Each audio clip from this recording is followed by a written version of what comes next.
The anguished parents of two of the children killed in the Devonport tragedy have fought back tears to share memories of their lost angels. Zane Mellor's mum says she's opened some of her boys' Christmas presents as her family tries to come to terms with the tragedy. Mimi Becker reports from Tasmania. Clinging to her son's school shirt and PlayStation controller, Zane Mellor's mum, Georgina, remembers her little boy. I just needed to say goodbye to my baby, so my baby's Zane. The grieving mother visiting the growing floral shrine dedicated to Zane and his classmates. He was loud and proud. He was a gamer extraordinaire and I overspoiled him, but I'm glad I did. Zane's grandfather coming to see the community's tributes, hugging the 12-year-old's pillow. He was a fun-loving kid. He loved animals. He was just a gem of a boy, you know. Yeah, I'm missing him terribly.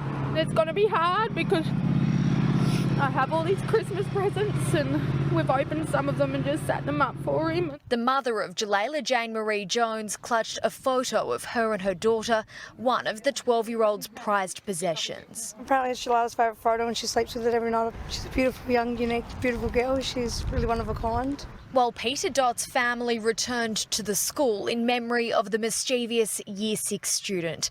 The devastation of losing 5 young lives being felt across the country as the Prime Minister and his wife Jenny flew to Tasmania, taking a moment, wiping a tear and saying a prayer.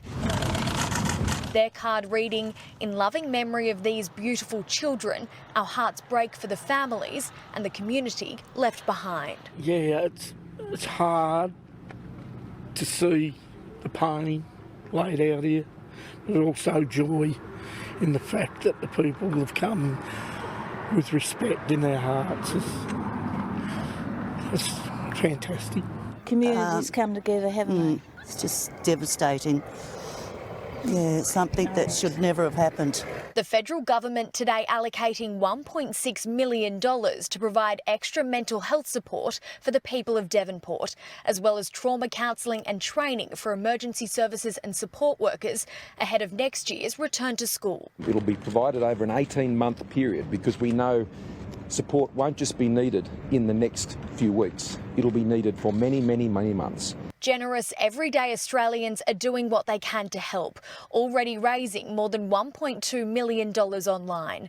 That money will now be directed to the Hillcrest Community Public Fund. This fund will help the families directly in the directly affected families as well as the whole Hillcrest community. In the wake of the tragedy, Tasmania's Education Department has now banned the use of any jumping castle style equipment at schools until the police and WorkSafe investigation has been delivered. There will be time to understand exactly what happened.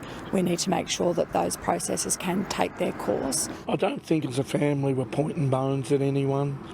The nature of the beast was just out of the box. Instead, an of the beast was just out of the box.